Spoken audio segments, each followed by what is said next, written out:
Today may ibang adventure na naman kami kasama ang mga classmate ko. Wow. Kaya tara samahan nyo kami puntahan ang Triple P campsite dito sa Narsagaray, Bulacan. Chara! But before that, assalamualaikum to everyone and I hope you are happy today. Tinanghali na pala kami ng dating dito kasi ang bagal ni Saidi at saka ni Kuya Robin. Tapos yung isa pala namin kasama, isusunod na lang daw pa special yan si Dexter.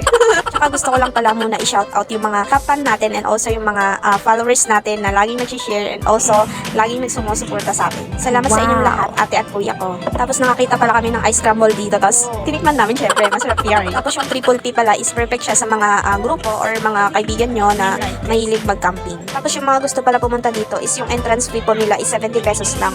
Tapos libre na po yung life vest dyan. Ang kagandahan dito, marami din silang activities na ino-offer like swimming, ATV rental, airsoft, kayak rental, crystal kayak, rubber boat rental, water rafting, climb diving, cave hopping, and water bike. Wow. And also dahil campsite to, pwede kayong magtayo ng tent or magrenta na lang ng bahay.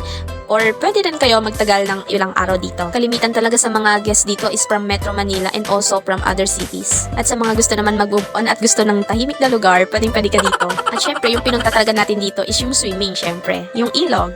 And also, marami din sila ditong CR na pwede natin pagbihisan, guys. Sakto, nung pumunta kami dito, may karamihan din naman ng tao, pero hindi naman sobrang dami. Okay pa naman siya. So, yun na nga pagkatapos namin magbayad ng entrance fee, hinanap na namin agad yung cottage namin. Ganito pala kalawak yung space nila, guys. Wow. Tapos ang kagandahan dito is kompleto na sila. Kung halimbawa wala kayong dalang tubig, wala kayong dalang pagkain, is meron naman tayong mabibilan dito. Sabi nga ng mga magbabarkada, mas okay na daw biglaan, at least natutuloy, di ba?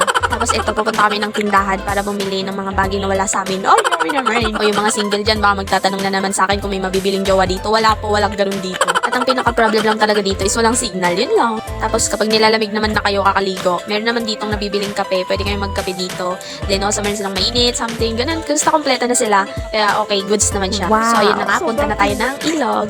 So yun na nga, ito pala yung nasa likod ko is si Kat at saka si Ken. Tapos ito naman si Rebecca. What's your name? Megang sexy. Ang gagawin niyo? Saan ka pupunta? Dito lang. Gala-gala.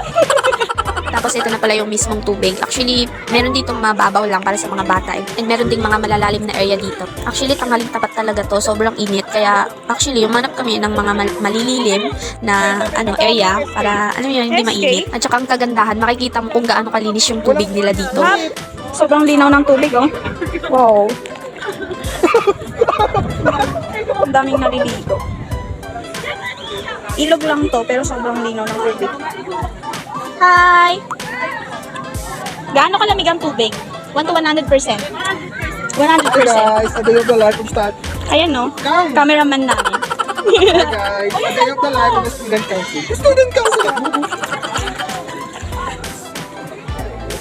1 to 100% gaano kasarap ang tubig? 69. And yun lang for today's video. I hope you are good today and have a nice day.